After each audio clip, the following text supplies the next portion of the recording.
Make out they call her Zodi. Hey y'all, what's up? Your girl G here. Welcome back to my channel. Are y'all ready to get into Real Housewives of Beverly Hills? Because this was the finale. And you guys, basically, Denise. Come on, girl, Denise. Like, the writing is all over the wall. And the way, it's not even what you're saying. It's your actions that just say, bitch, I'm guilty. Like, I did it. Like, let's just go ahead and get into the review, you guys. We're going to talk about the episode. I know I missed last week too, so I'm just going to kind of throw a little bit of the stuff that happened last week in there as well. So, you know, we got the whole full backstory and everything that went on with Brandy, because she showed up to the baby shower and showed the fuck out, okay? So yeah, let's go ahead and get into the episode. You guys already know what to do. Go ahead, like this video, subscribe to my channel. If you're new to your girl's channel, hey, what you doing? What's up? Make sure you hit that subscribe button so we come in. Ooh, Lord, that light just came in through my window, because I be recording over here by my window, because I can just get the natural light that way. So, okay, all right, I need you to settle up now. But yeah, so let's go ahead and get to Real Housewives of Beverly Hills. So we basically open up the episode with all the girls kind of getting ready for Dorit's Christmas party. Dorit got this new $6 million mansion. She's trying to prove to everybody that the IRS did not take all their bank, did not take all of PK's money. You know, she's trying to floss for everybody to prove, you know, they really have this, you know, they got it like that. I believe Dorit's probably taking more of the financial control of, you know, their lifestyle now. You know, Dorit's got to keep up the looks. And PK, what business are you doing? We haven't seen you talk about any type of business stuff. And even in the past, like, it's been a lot of proof to say that people have been suing you and everything like that. So, yeah. So, Dorit is actually talking to PK. We see this part where she's talking to him about the whole situation with Denise and Brandy and at the baby shower. PK was like, and then what? And like, he just kept cutting her off. He's like, you know, Dorit has the tendency to go on for 10 minutes. And we was like, yeah, everybody knows that. Because if you watch past seasons, Dorit likes to talk. She can't get to the point. She likes to have this full monologue. I think it's just based on the fact that she just likes having attention. But nonetheless, she's saying like, look, I am Denise's friend. I'm going to take Denise's side over Brandy's. Granted, she saw all this proof and the fact that they were talking. She is going to, she doesn't really like Brandy, doesn't really trust her. She's just going to fall behind Denise because, you know, she's the road dog. I get it. You want to be her ace boon coon, will stick behind her. Cool. Whatever, be it. But when the proof comes out against Denise, don't be sitting there looking like stuck on stupid because everybody tried to show you the proof. So, another person that's kind of been stuck on stupid but not really like blindly like Dorit's being, is Garcelle. Garcelle has been riding for her friend, and I can respect it. You know, she's like, look, whatever Denise says, I'm riding behind that, and until you completely prove me otherwise, like, I'm gonna give her the benefit of the doubt. And that's kind of what happened in this episode, but then she got burned. Like, Denise burned her, point blank, period. So it's everybody's getting ready for Dorit's, you know, party, whatever, Christmas party. It looked nice, and the house was all set up. It was did up. Lisa Rinna had her new wig. I've been liking the wigs that she's been putting on. I really like the one that she wore to this party. Her outfit was cute. Dorit's outfit, y'all, she pulled it off that time. She did good. That dress was a banger. The hair, everything, I liked it all together. I just really wish they would stop making her so goddamn bronze. Like, you're not that dark, Dorit. So Teddy shows up in this. I need her to stop wearing these puffy shoulder dresses. I don't like them. They just make her look ill-built. Erika can't go there because she's on Broadway, being Miss Roxy Hart, okay, for Chicago. I watched this actual Chicago movie, the one like with Queen Latifah. That one was really good. So, you know, everybody's really proud of her, you know, for making such a big accomplishment in her life. Who knew she would have been here? She said, I used to walk to New York and one day hope to be up there, and now here she is. She's like, what's next for me? And, you know, I really love Erika Jayne. I just love her swag, her, like, cut to the point. I love that she's not here for the bullshit. She, you know, she's just real, y'all. Erika doesn't do, even though she has money, you can tell, like, she's not one of them new money type bitches, like, where it's, like, flaunting. Like, it is what it is. And, like, she's appreciative of what she has. And it doesn't faze her whether, you know, she's eating you know, filet mignon and caviar versus, you know, chicken and waffles from Roscoe's, you know, like, to her, there's no difference. But yeah, I just really relate to Erika the most out of, you know, Beverly Hills Housewives. But nonetheless, she couldn't be there for the party, so Garcelle's on the way with her new little piece of chocolate, Michael. Where is he from? What show is he? I know him, like, I've seen him before, but I can't remember what show he's from. But she's with him waiting outside for Denise, because Denise said that she was going to ride with her to the party. And Garcelle, you know, she's flirting with her man in the car while she's waiting for Denise, and she's calling, and it's going straight to voicemail. Like, it's not even ringing. So Garcelle was like, oh my gosh, like, if you're gonna not talk to anybody, like, let it be the other girls, not me, because I've stood behind Denise, and she has. We all watched as Denise, like, was getting attacked, and Garcelle was questioning everybody, like, you know, why are you coming after Denise? Are you sure Brandy's like this? Are you absolutely sure, like, this proof is legit? Like, she's standing up for you, Denise, and you basically, like, put her on ice with the rest of the girls. So that's kind of even leaning more into why you look guilty, because you can't even confront your own friend who's been riding for you from the beginning. So Garcelle decides she's going to leave, and she's like, look, if she comes, she might already be at the party. I'm going to be mad if this heifer stood me up and she's at the party. Turns out she's not at the party, and eventually we'll see why as the episode goes on.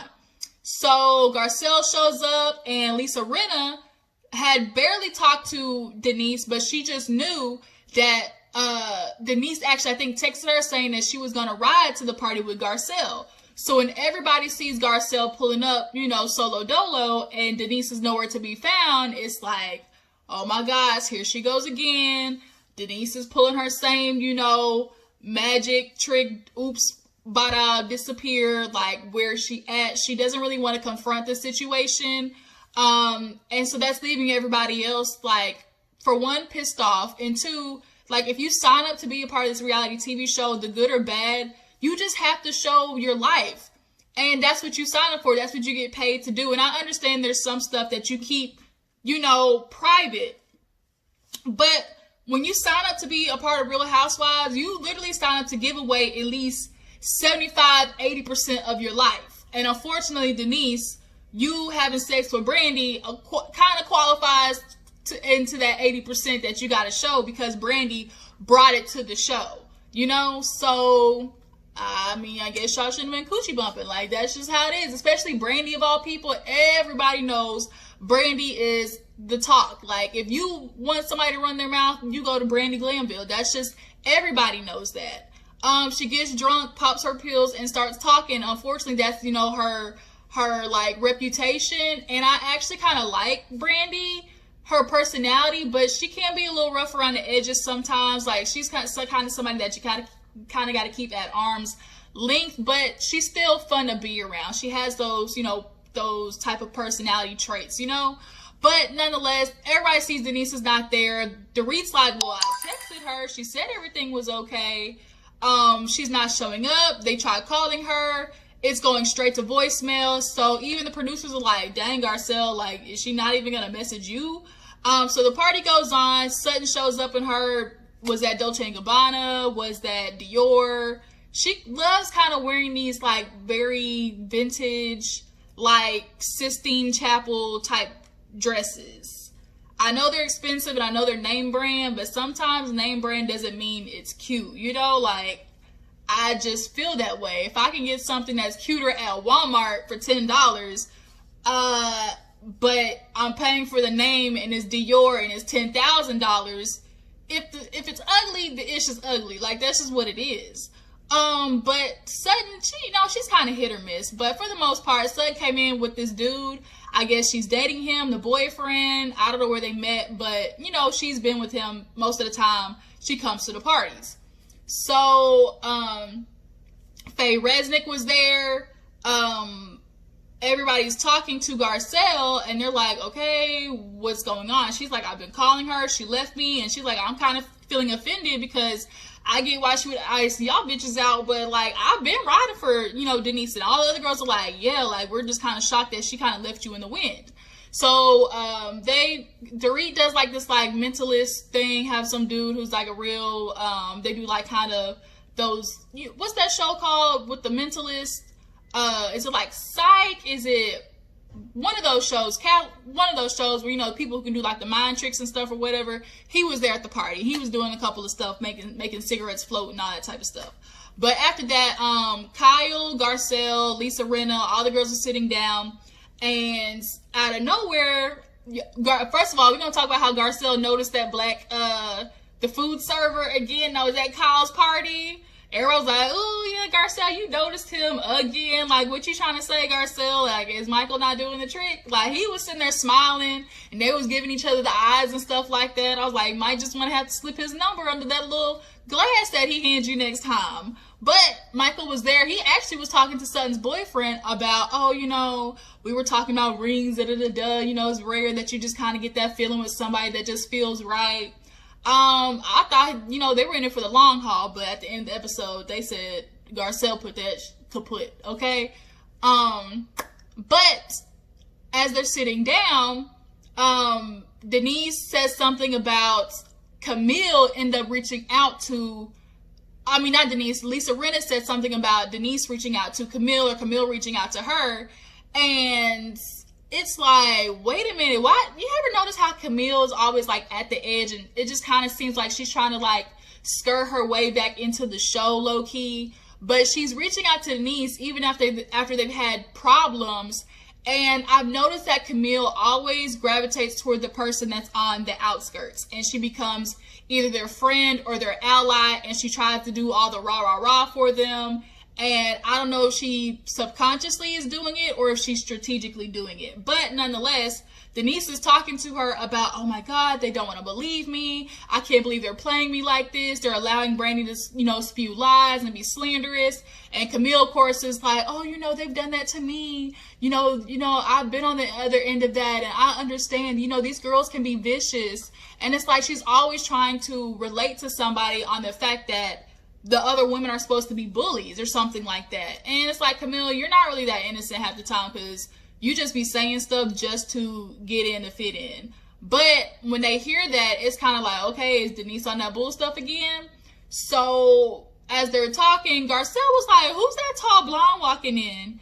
And everybody turned. Bitch, just look who it is. It is Brandy Glanville, y'all. Brandy Glanville came walking in like a disco go-go girl with this fur dress on, and Dorit's face went straight to Kyle, and she looked at Kyle, and Kyle was like, who said that? Like Portia style, I didn't invite her. And Kim came with Brandy. So everybody's like, we gotta check this out, because Dorit did not invite her because she knew Denise, like she's been riding with Denise. So she goes over there and she's like, hey, I didn't know you were Kim's +1.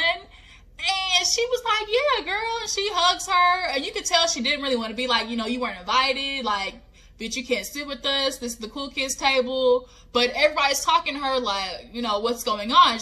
Brandy ends up telling Dorit, oh, I texted Denise to tell her I'm going to see you tonight. So now we understand why Denise didn't pop up. Now, do you guys believe Kyle knew that Kim was going to bring Brandy? Slightly, I kind of do think there's no way that Kim was going to bring Brandy and not tell Kyle about it, period. I just think that Kim always waits to get the heads up if Denise is going to be at the party or not. But at this point, Brandy had already texted her, so it didn't matter. But I'm not buying, Kyle, that you didn't know that Brandy wasn't coming. Bitch, I'm looking at you with my good eye. I just don't believe you. But that's not the point. We got to get into why Denise is running from this situation. If you know that none of this happened with Brandy and she's lying on your, you know, lying on your El Chupacabra, your cooch, like, then you need to defend yourself instead of running and running and running. And then now these girls create a narrative about you. So Dorit now gets filled in that Brandy told her she's coming. So now everybody understands why Denise is not there. So Brandy's talking to the girls and was like, look, I'm trying to talk to her one-on-one, get this, you know, shit cleared up. Are we going to are we going to get through this? Because first you made me a cheater. Now you're making me a liar. Like, why are you doing this? So all the other girls are kind of like, well, you know, Denise is being Denise right now. She's going to run. But at the end of the party, everybody does this cute little, like, throw the ice cube in the water thing. And the party and they've been doing like these day switches or whatever. So now it's like a couple of days later. Actually, when they leave, producers kind of, you know, talk to Garcelle, was like, oh my God, how could she do you like that? Producers, you know, doing stirring the pot, what producers do.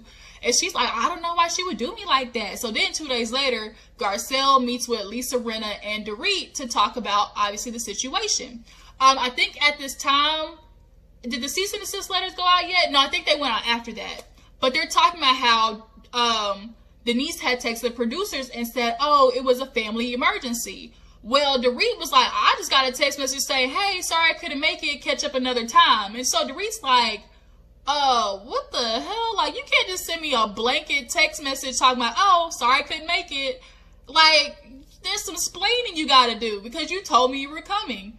Garcelle was like, oh, she texted Garcelle, I didn't want to tell you because I didn't want you to have to lie for me. So automatically right there, there's a admission of guilt that you lied, Denise. Like, you were putting up a front, and now Garcelle, you tell her I didn't want you to have to lie for me. Like what is she having to lie for you for? What are you trying to hide? So Lisa's kind of feeling like, well, why didn't she message me? And Garcelle tells her already, like, she already knows, like, she kind of feels like you didn't defend her. And we thought that they had, you know, squashed the beef in Rome when, you know, Lisa Rinna admitted to, like, she should have did better giving her a heads up about the situation. But Denise is still harboring some feelings, and Lisa Rinna is calling her all the way out for that fake, the fake Instagram post talking about, oh, Aaron was like, oh, you know, she's going through 6 more hours of emergency room. And come to find out, Lisa Rinna actually peeped that this was the same picture that they had posted 3 months ago. So it's not even a whole new picture. Like, shit is not adding up. And Garcelle's like, no, she wouldn't do that. Lisa Rinna's like, girl, she was married to freaking Charlie Sheen for how many years and had to deal with him in the public and their divorce and all the messy stuff that Charlie Sheen was getting into, having sex with hookers and having drug binges. And, you know, Charlie Sheen is going out there passing around, you know, unforeseen, you know, bodily fluids and STDs and such. Like, that's what Denise Richards had to deal with and had to find a way to spin that in the press. So Lisa Rinna's like, she's had a lot of practice with knowing how to get the sympathy, because at this time it just went out that Brandy, like what happened in Rome and, you know, the episode premiering and all that type of stuff, it had finally made it to the press, and now she posts that picture. Like, it's kind of like coincidental.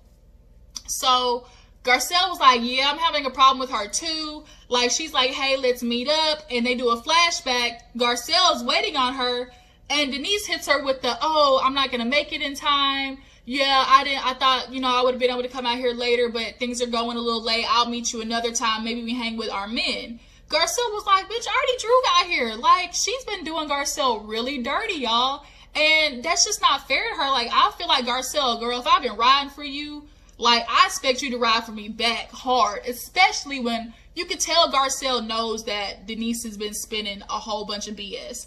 But she's a ride or die, and I can respect that. You gotta be loyal to your friends, and then you just handle the shit behind scenes, you know? So Garcelle's been feeling a type of way about that. So after that, we see 2 weeks go by, and producers and the cast get sent a cease and desist letter.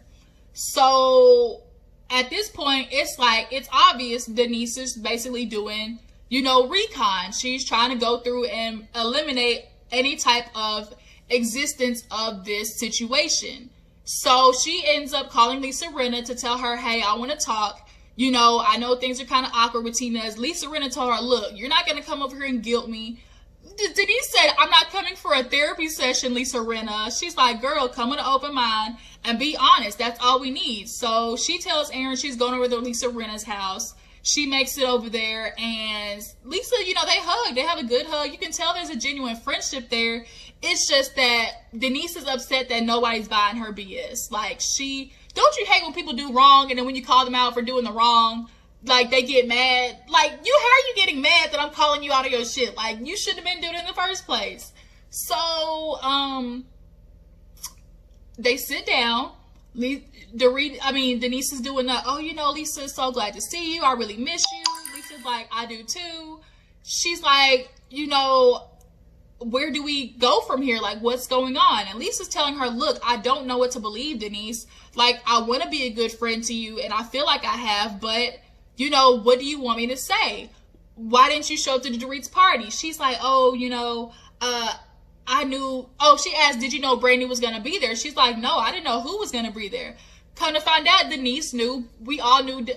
Brandy said she texted Denise. So Denise knew ahead of time Brandy was going to be there, and that's why she didn't come. And she lied and said there was a family emergency. So Lisa calls her out for that. Okay, you're saying it's a family emergency. We were all concerned about you. Like, why couldn't you just tell the truth? See, Denise, that's the problem, too. She just puts in lies where there's no point of lying. You say, you know, you're this straight up, you know, truthful ass bitch, then I'm gonna need you to be that. Like, if you have a problem or you don't want to show up, say, hey, I'm not doing this with this heifer. If Brandy's there, I'm not showing up. She said, I don't want to have no Jerry Springer moment.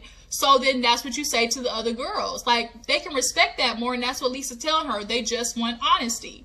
Nobody cares about the fact that you and Brandy had sex. Like, nobody cares about that. It's not uncommon that people in Hollywood have throuple relationships, or their husband doesn't care that they have, you know, their sexual escapades as long as it's a woman. Like, that's very common.